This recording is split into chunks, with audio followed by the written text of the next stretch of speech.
We hear a lot of perspectives on the Mankind podcast.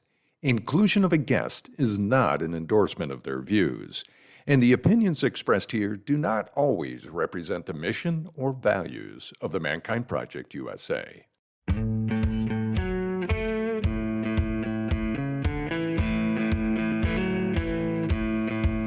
Looks like the rain has gone. Hey everybody, it's Boysen Hodgson with the Mankind podcast. So as part of our series on the archetypes, I wanted to talk with John Hernandez.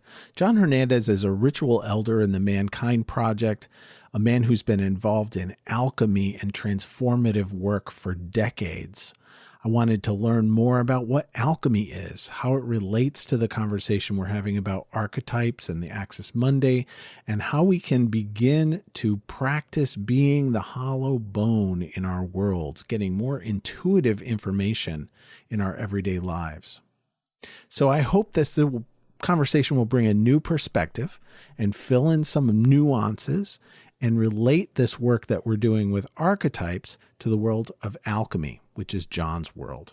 And the biggest message here for you is you have what you need. This episode is for you if you're interested in getting more useful daily practices for integrating the axis mundi and the archetypes in your life and becoming more of the integral wizard every day. Check out a link in the show notes for more about John's work, and I hope you enjoy the episode.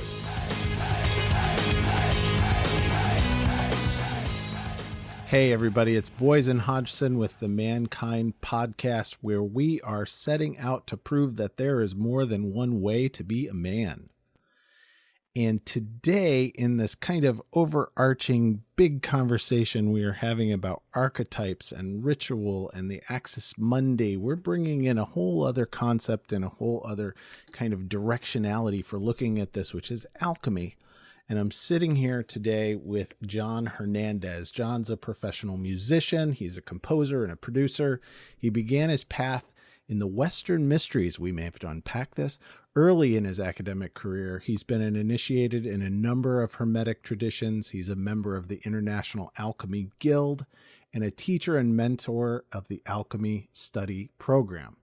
John's also a ritual elder in the Mankind Project. He did his weekend in 2002, and he's been using his skills in visualization and ritual and music to help grow and nurture other ritual elders in the Mankind Project and beyond, way beyond. For MKP, he offers a training called the Alchemy of Initiation Training. So, John, what did I miss? I think that's probably pretty good. Yeah, lifelong passion for this work. Lifelong passion for this work. Yes, and almost 20 years in just MKP. So tell me a little bit more about the background of how you got, well, first of all, let's do something that we probably haven't done on the podcast ever. What's alchemy? Can you define that as a kind of school? Yeah, so we have 4 hours, right? Okay, good. Let's go. 4 hours, yes, let's go. My definition is moving something from one state to a new state permanently. And in alchemy, that word is called transmutation. So there's transformation, but transmutation is a permanent form of transformation. So like a chrysalis to a butterfly. Once you get to a butterfly, you're not going to go back the other way. So it's a permanent form of moving from one state to a new state. Beautiful. So that may be a word that some of us haven't been familiar with. And what does that look like in the teaching of alchemy? What does it look like to teach others this process of permanent transformation? Well, it starts with a basic framework. Actually, a lot that we do in the Mankind Project is, or much of it is based on Jungian psychology and Jungian type of philosophical pieces. And Carl Jung had the largest alchemical library in the world.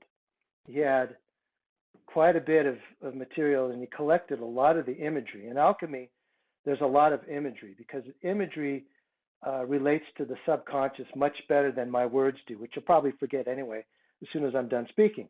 But imagery, though, can access feeling, can access thought forms and transformation. And so what Jung did is he took a lot of these pieces and he started from there evolving his own work and his own personal work as well. So what alchemy does is it's all over things that we do with the archetypes. It's all over the processes that we do, and it's a part of also everyday life and its application. Nice. Yes, we're going to talk about alchemy in everyday life. We're definitely going to get into that. That is important. Yes. Otherwise, just sitting on a couch reading something and not doing anything about yourself. Yes. So, and maybe that's kind of where I'm going with this next question. So I wanted to start with a kind of question that speaks to the pain. So as a culture society, what are we losing when we're creating culture and institutions and organizations in society without meaningful everyday ritual, meaningful everyday kind of this direction, transmutation? Well, what happens is, and it was just interesting because I was just listening to the Doug Gillette series, and he talks about, really getting to know yourself. And that is the key. There's a Greek word called nothisuton, and it means know thyself. It was actually on one of the lintel stones of the Temple of Apollo in Delphi. And without that deep self-knowledge of who you are, what's underneath everything that you're presenting, what's at your core essence, without knowing that, then that's when shadow can jump in and run rampant. And that's what we've seen through the history of the human race and what we're seeing today in very obvious ways. So without grounding into your core essence and seeing that beauty, it becomes an outward projection of all kinds of other things, shadow, et cetera, et cetera, et cetera. So you and I, before we got in here, we were starting a process of talking about consciousness and unconsciousness. And it seems like that's what we end up with, is a world that's all about unconsciousness and denies and pushes away everything underneath. Correct. And the reason is because it's, in alchemy, it's called the magnum opus, or the great work, because it's ongoing work. And it goes throughout a lifetime, possibly many lifetimes, but let's just say human lifetime. It never ends. And that doesn't mean it can't be, joyous and fun along the way. There's certainly that involved. It doesn't have to be all serious and challenging and, dark and all that. And connecting, part of the big piece in alchemy is connecting the conduit between the conscious and the subconscious. And that's, again, why the alchemists used a lot of imagery. And when we talk about conscious and subconscious in alchemy, it's also corresponding to the divine masculine archetype and the divine feminine archetype. Because without those two in balance, it's really difficult, if not impossible, to really get to your core and then to further your own work. When we talk about divine masculine archetype, divine feminine archetype, are we talking about men and women, or are we talking about something else? Excellent question, and thank you for bringing it up. It is not a physical gender, it's an energetic archetype. It lives within all humans. All humans carry these pieces. Jung called it animus and anima, but it's that energetic, and it's connecting it. The Egyptians had a great phrase for it. They called it intelligence of the heart. And that means balancing the head and the heart energy, or the masculine and the feminine energy. So talk a little bit more around those distinctions around masculine, feminine, conscious, subconscious energies. Excellent. So the self-conscious is our awareness of what's around us, and the subconscious is the seed point of our creation or of our creativity. And so in the subconscious, it's basically the thought before the thought. I don't know how else to explain it, but it's where the seed of creation germinates. That's why the subconscious is so important, because it's not just I'm unconscious. There's a different thing. Unconscious of not being aware of my behavior, how I present in the world. The subconscious is where a lot of our thrust comes from in order to change those behaviors. And in alchemy, the subconscious is equated with the feminine. It's the lunar side. There's a phrase that's a lot of the work is about the chemical wedding, or the marriage of the soul and the luna, the sun and the moon, the fire and the water, so to speak. And from that subconscious then births the seed of creation, or the intention, let's say. But the intention can only go so far without the masculine energy taking shape into action, as we call it, or attention, as we call it in alchemy. So having an intention is all good, but without doing something about it, it's pretty pointless. Excellent. Thank you.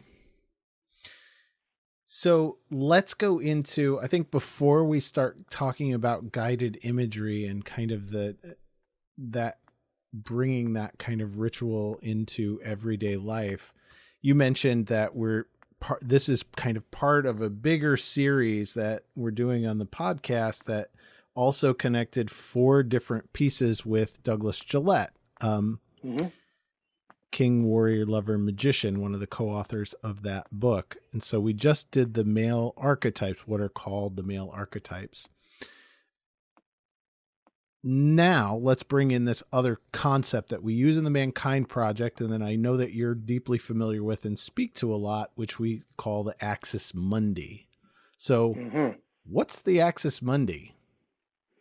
Literally translated, it means the axis of the world, or the center of the world.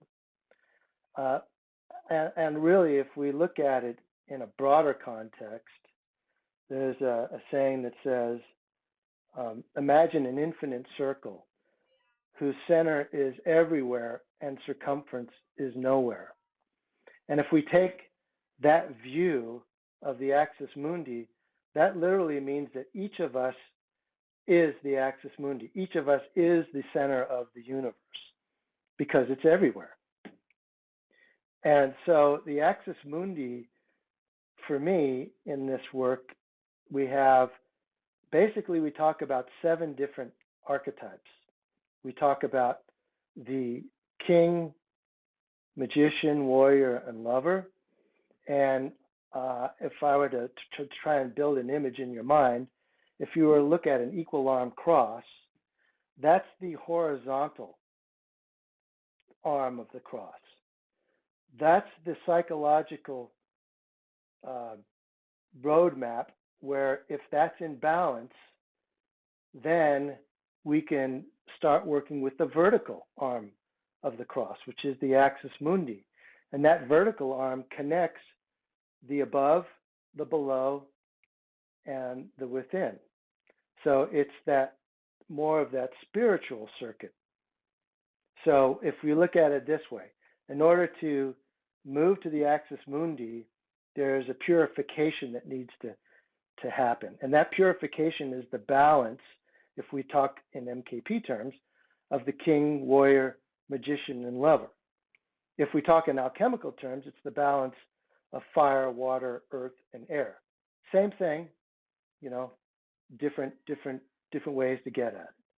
So once that's in balance, and once we're really solid in our core and our essence, then we can start infusing that with the mystery of the above and the below, that axis mundi.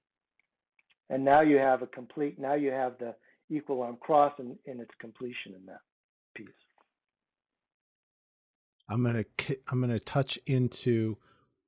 I'll ask it as a question. So, what's it look like when you bring together a group of people and with intention and attention, get them all connected to this sense of the axis mundi?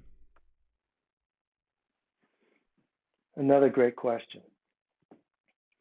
So, for me personally, I don't have the ability to get anybody to do anything or to go anywhere. Great. So, what I do is I open myself up in that moment to the magician archetype. And one of the things that I'll add to the conversation for those of you that have listened to that magician archetype is there is a piece, a rather critical piece that's missing from that. And the reason is there's a lot of archetypes, and trying to constrain them all into 4 is difficult. Yes. Because there's right. quite a few. But one of the key pieces of the magician archetype is to be the conduit, to be in the Zen, my brothers that do Mondo Zen, is that hollow bone, is to get out of my own way. In other words, be open to receiving. And what the heck does that mean? That means being open to an inspiration. In alchemy, we call it an intimation, something that's coming from somewhere that I don't understand, don't really know where it's coming from. Doesn't really matter, but it's coming to me, whether it's in the shower, whether it's in an I group or on a weekend, doesn't really matter. But I'm doing the work enough to where I can be open to receiving in the moment. And when that conduit is open, that intuition will come through the lens of the magician, and from there, I can be present to that, and then hopefully that will be the inspiration of the facilitation, so that others will follow in that moment, or at least to get a sense of what's going on. So it may be in words that's coming out of my mouth at the time. It may be in a gesture. It may be in something else that I don't even know. That sounds esoteric as hell. I know. I don't know how else to explain it. It is. So knowing that, I can't force anybody to do anything, and neither can you. And we intend to open ourselves up to see what's going to come out. And I think that you and I have experienced this, and I'm going to trust that a lot of our listeners have experienced this also, and maybe not. And maybe we'll get to how do we create this for ourselves? What does it create as a collective when we establish ourselves in that kind of a field? What I notice for myself when I'm part of the collective and another is accessing in that moment, and it doesn't matter who, by the way. There's no hierarchy as far as that goes, especially within MKP. I experience a deep sense of trust. That's what I get from it. Because Nice. I'm seeing now something that's authentic and organic. That's what I'm experiencing. I'm not experiencing a performance. And I know we use the word sacred theater a lot, and that's fine. However, there's something that's beyond that, and that is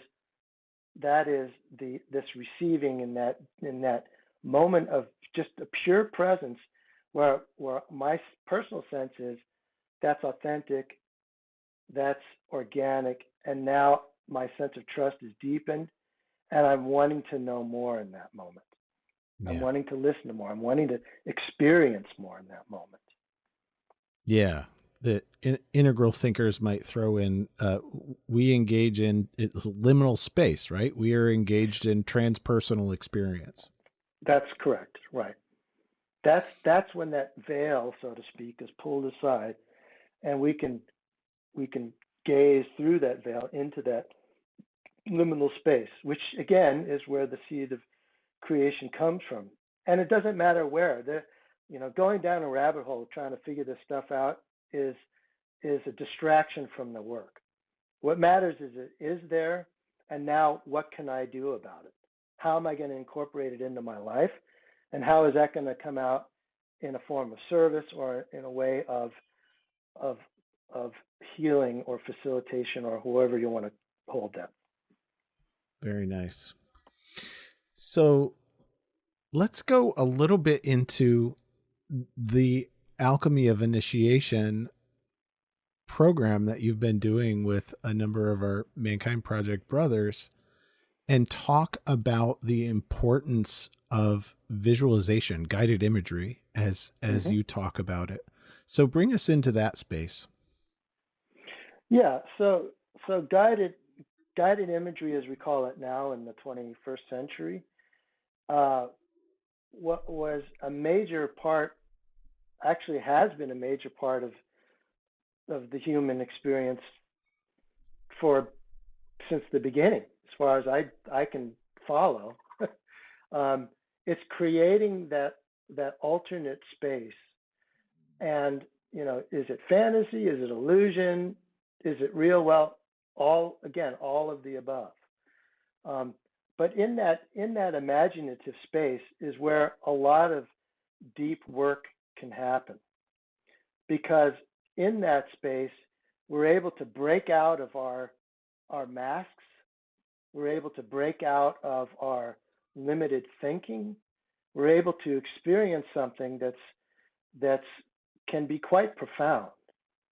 And so working with this imagination was a key piece of the alchemist's work, being connected to the work, not just doing experiments and making gold out of lead or trying to transmute metals, which of course they tried to do, but as they were doing the experiments, they were also experiencing this inner part of themselves, a spiritual path, so to speak.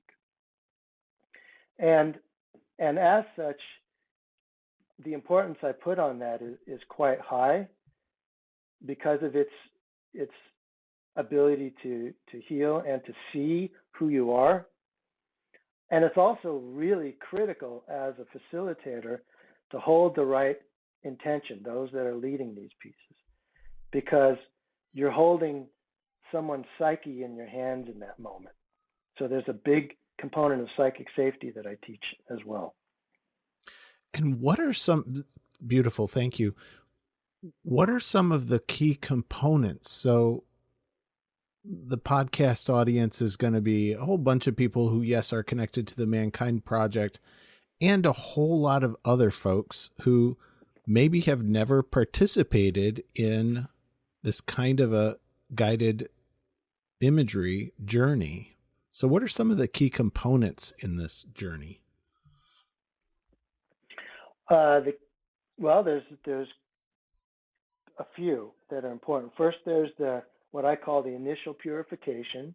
That means if you are the facilitator and you're the one leading this guided imagery, getting yourself in the right space, becoming that conduit, being open to receiving, letting go of any kind of preconceived notions of how something should be, or trying to memorize a piece verbatim and being so concerned about, missing a word here and there that you're not actively involved in the piece.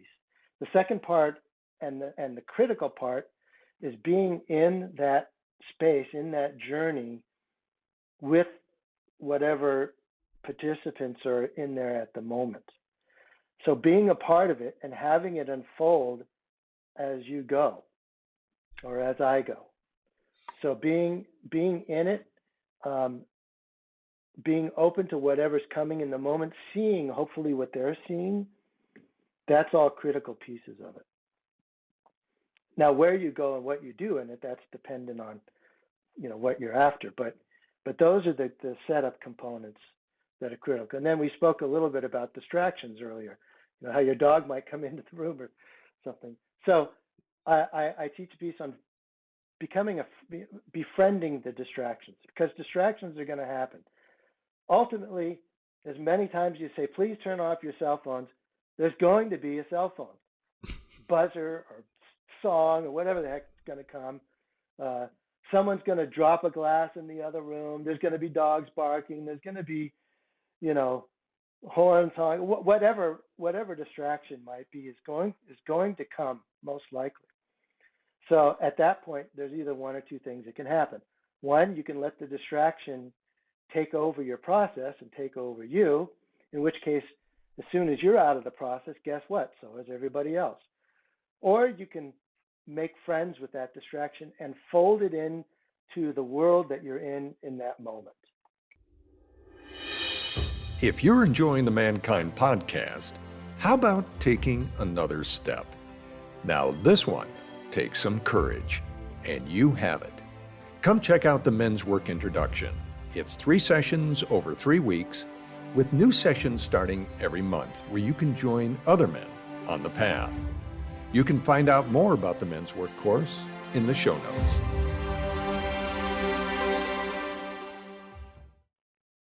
So if a dog starts barking and I'm in the middle of something, I'm going to bring the dog into that piece right then and there.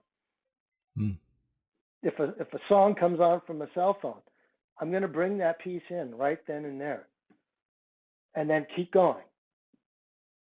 So, because you know, I when I first started learning to do this, I used to let those distractions completely take me out of it, and I had the very famous deer in the headlights syndrome, where I froze, I forgot everything I had just said, forgot what I was even doing, and I started to panic, and it was a really horrible feeling.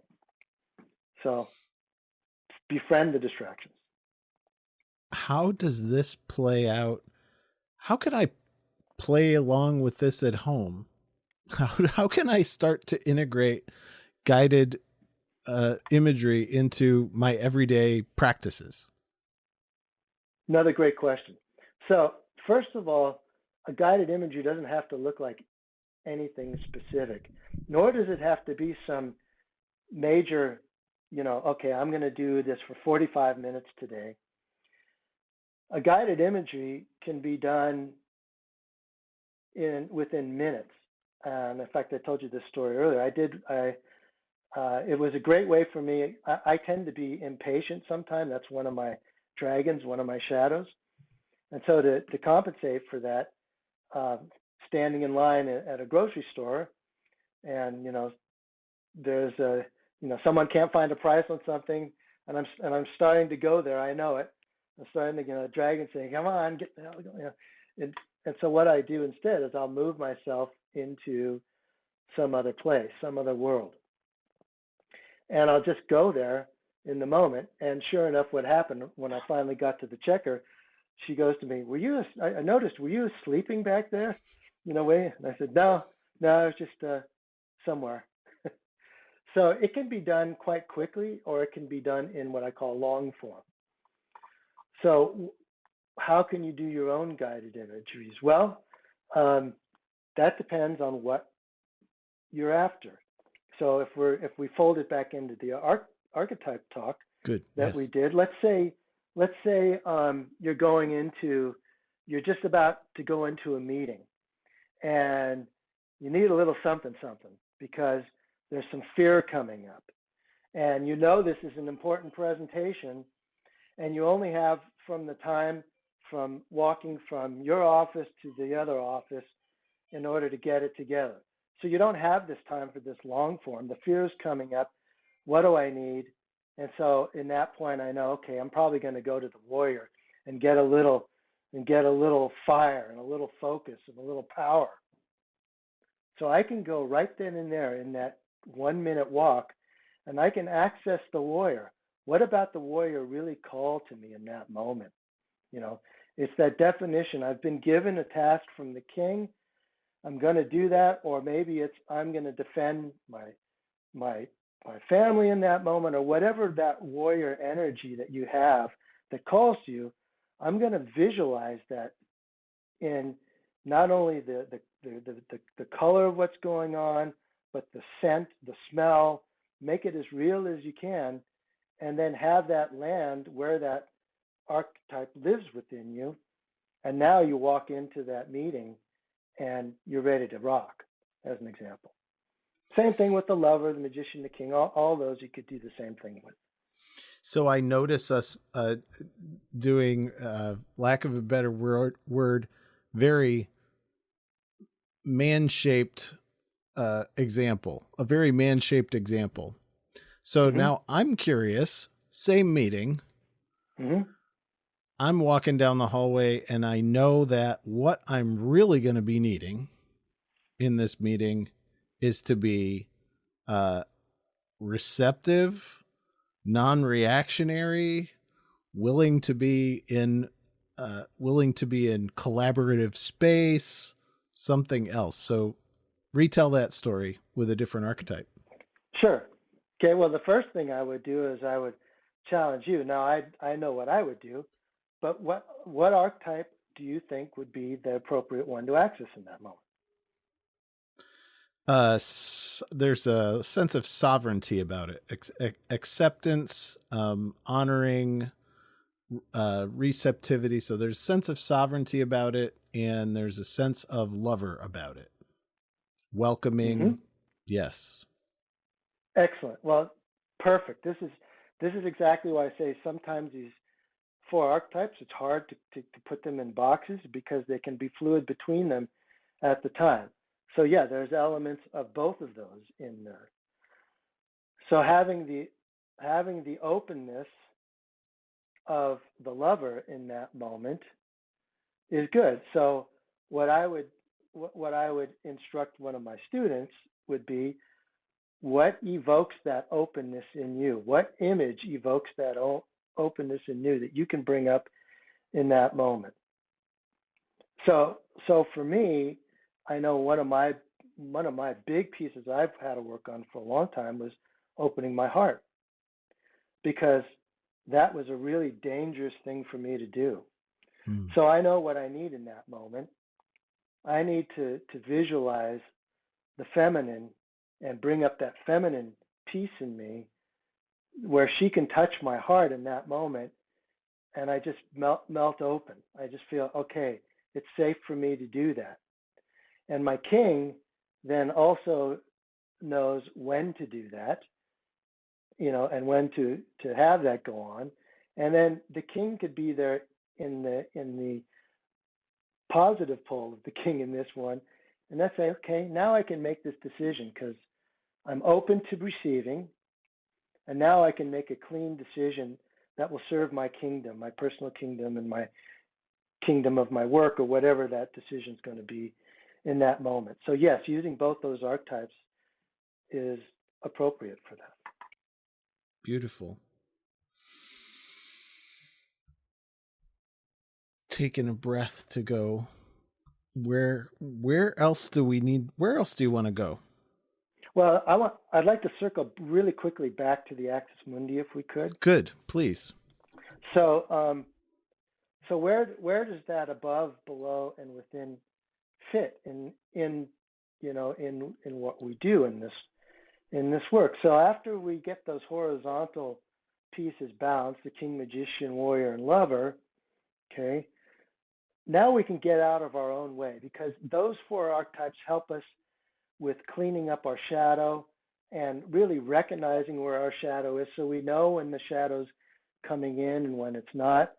And we have the support for those shadows that we have yet to uncover yet. So we're starting to get versed in that work.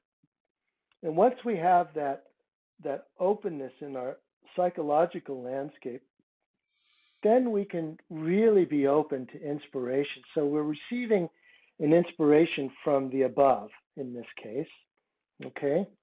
I'm not putting any labels on it. Just in alchemy, that's the inspiration piece. But the inspiration, again, doesn't do anything unless it's brought into the subconscious of the below. When the inspiration then germinates and seeds and is birthed in that subconscious, then we bring it into our core essence. And from there, we can then bring it out into the world by first bringing it in with us and then bringing it out into the world. So there's this circulation between the above and the below and the within, this constant vertical circulation. In alchemy, it's called the distillation phase. It's one of the final spiritual phases of alchemy. Interestingly enough, there are 7 stages in alchemy, just like there are 7 archetypes in this. So we have a fire stage, calcination, a water stage, dissolution, which is where the emotional piece comes in, tears, emotion, things like that. There's the separation, that's the air phase, and that's separating. Maybe in this work that we do, it would be separating that which does not serve, which from that which serves.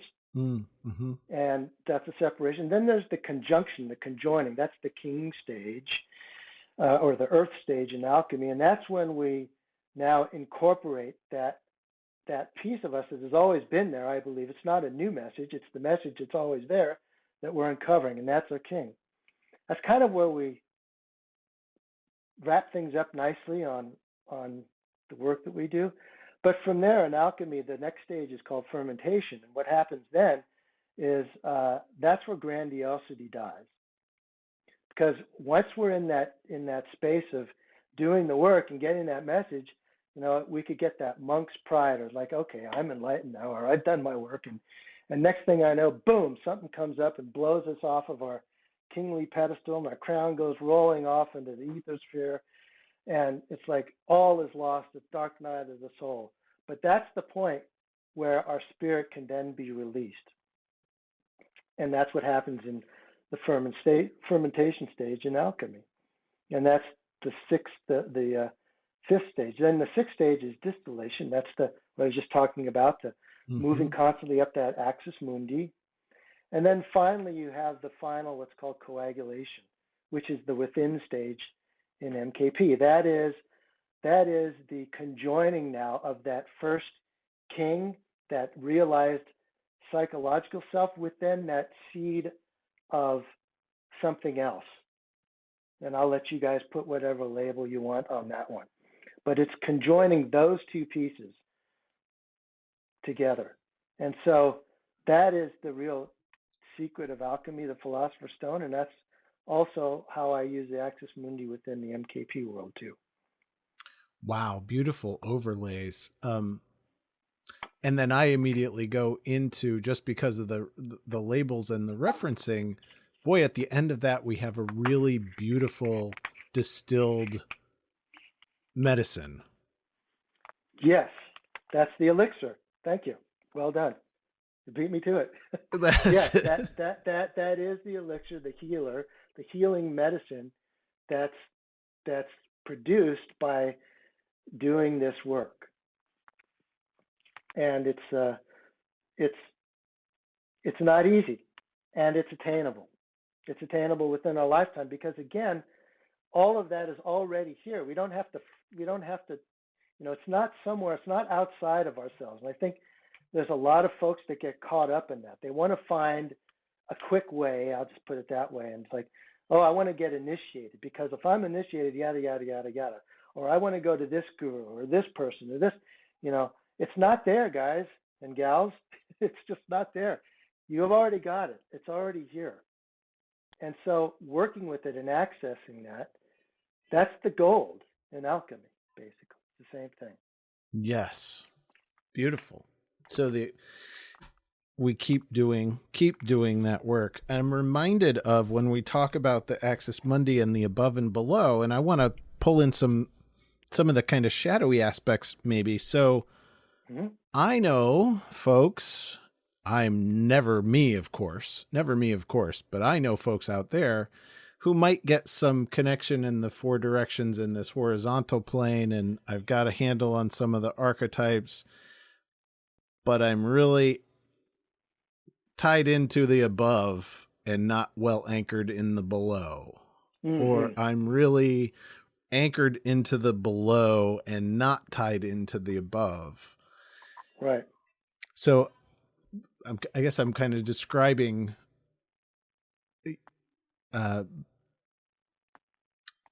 those folks out there, and not that I'm ever one of those folks.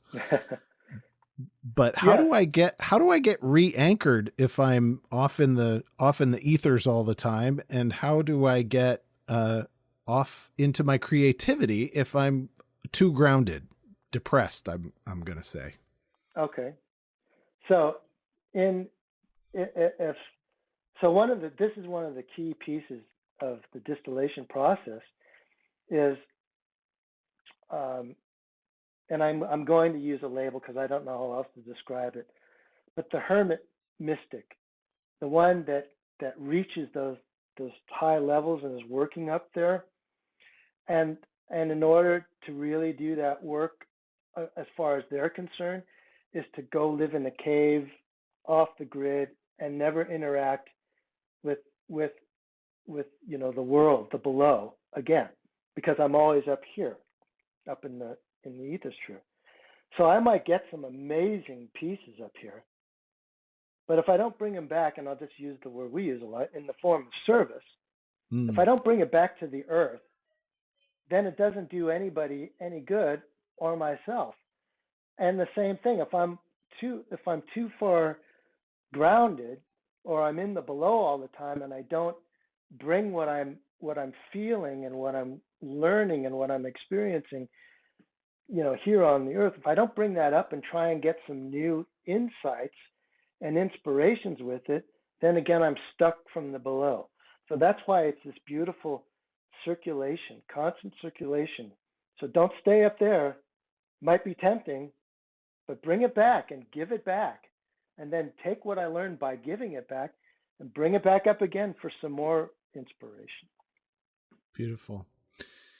Yeah, the discourse about toxic positivity, right? That's kind of out there in the culture right now. There it is. Like, my feet aren't even touching the ground. All I want to do is stay up here floating and doing this kind of stuff.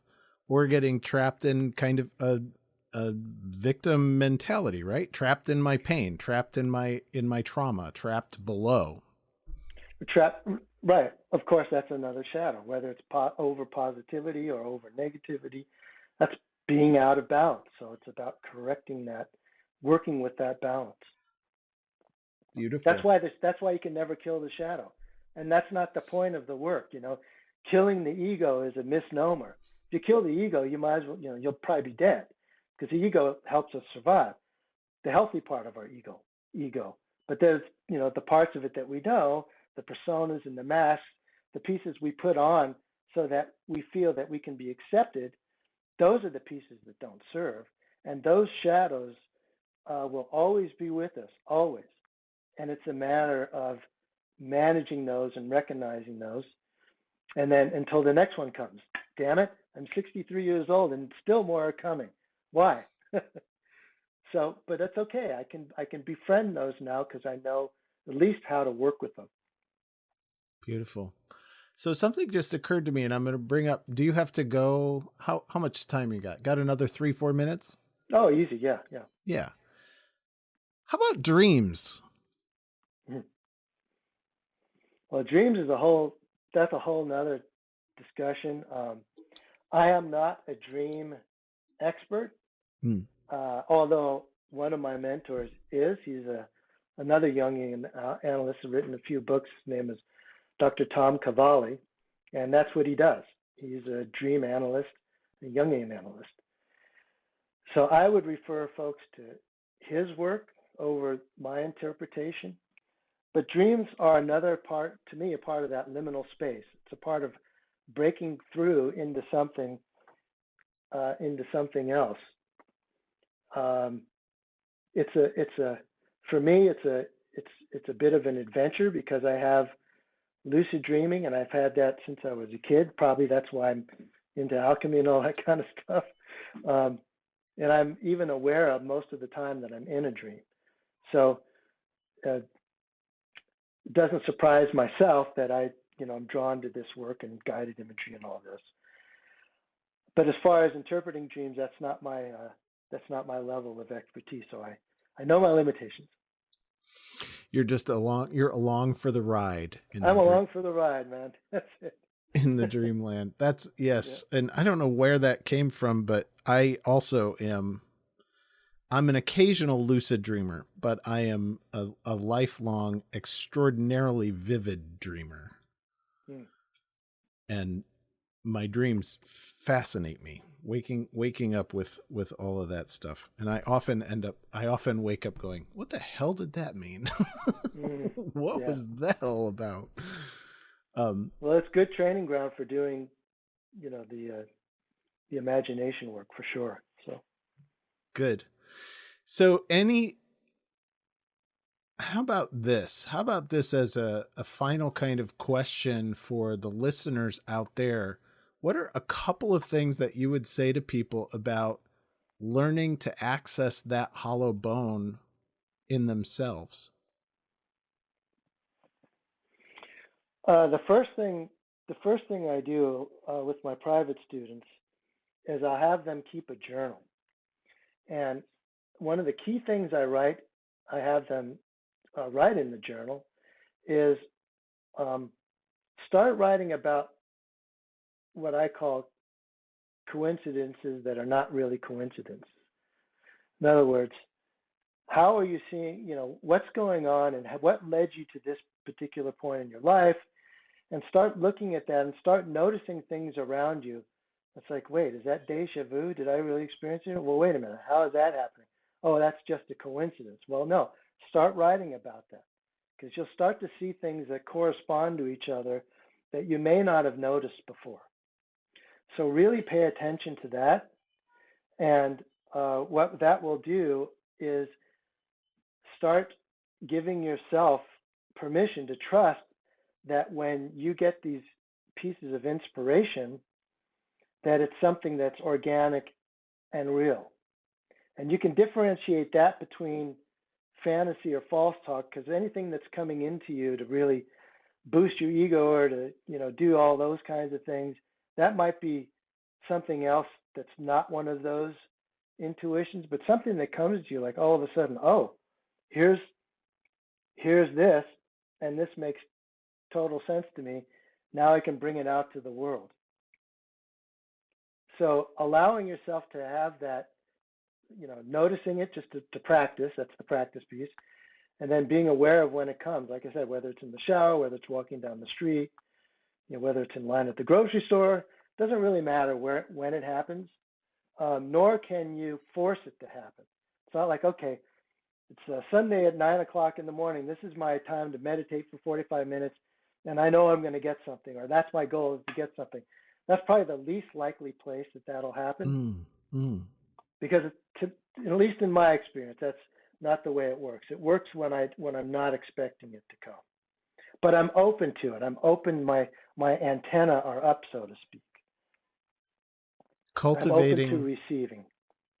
Cultivating a kind of secondary awareness. Cultivating. That's right. Yeah. Mm-hmm. Beautiful. And that folds directly into what we talked about with the guided imagery, with being a part of that work, doing that work, and how then, by working with that in the images, you can do a very deep piece of personal work without having to wait for the quote unquote right time. I'm not diminishing anything that we do, and there may be time where it's like, okay, iGroup meets, next Tuesday, and I'm going to do this piece of work well, maybe you can do it now. And then maybe you can debrief it in the iGroup. So it's a both and to me. So there you are, the invitation. Open yourself to what might be occurring around you without you even noticing it now. And the possibility that you have what you need to do that piece of work that you really want to shy away from right now. That's right, because you do have what you need already.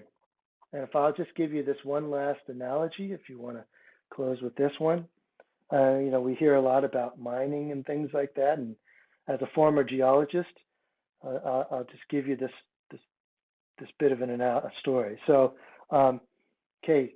So the first thing is the call. I know there's something there. I know. So as a miner, I'm going to look. I know there's something there, so I'm going to go to this area where I think it might be. Not sure, but I think it might be. So I look at the landscape and I said, okay, my sense is it's right there. So I'm going to start digging, and I'm going to start digging. And I dig and I dig and I dig and I uncover and I get dirty and I start getting really, fatigued and tired. I want to stop. Finally, I start getting into, the mind's getting deeper and deeper. Now I have to find support, because if I don't support those tunnels, they'll collapse and kill. So I find my support. I build those support and I keep digging, and it's endless, and it gets darker and darker. And now there might be a poisonous gas level down there. It might collapse at any minute. I don't know. This is dangerous. So at any moment, I want to just give up because it's too hard. But I know there's something deeper. So I keep going and I keep going and I keep going. I got my headlamp on, and sure enough, I look around and there it is, this vein of gold. I found it, this vein of gold. I knew something was there the whole time. But I'm looking at it from my mind. Now I have to extract it, because I don't want to leave it there. I don't want to leave this gold in the darkness, because the gold really has its value when it's brought out into the world. So I take my gold and I come back out the way I came, and I step out of the mine into the sunlight, and there it is, a blaze of glory, a drop of the sun in my hand. That part of me that's always been there the whole time. And not only can I see how beautiful this gold is, but it's incorruptible metal. It can never tarnish. And now others, they all see it too. They're all seeing the gold, and this has real value. So now I get to give the gold and change it for other energy of healing or whatever I'm going to use with it. And that's the analogy. And in alchemy, there's a Latin phrase that says, "Visitere intoria rectifundo intuis occultum lapidus," which means visit the interior of the earth, rectify what you find there, and you will discover the hidden meaning of the stone, of your gold, of your earth. So with that, I will leave you. Thank you, John Hernandez. Keep coming back, y'all. More coming. Thanks so much. This has been another episode of the Mankind Podcast, produced in association with the Mankind Project USA. We have been your hosts, Paul Newell, Boyson Hodgson, and myself, Brandon Clift, and we want to thank our guests for joining us today and imparting their wisdom from their experiences in this amazing journey called life. If you want to find out more about today's guests and support them in their mission, you can find links to them in the show notes. Now, if you have found gold and insights that you believe could benefit your loved ones and those you care about, be sure to share it with them. And of course, we are always grateful for a rating and review of the show on iTunes. Now, we've got to give special thanks to our back-end team, producer, editor, and audio ninja for the show, Michael J. Russer, and Don Huff, who takes care of our graphics and promotions and pretty much makes us look pretty. So, of course, thank you, Don.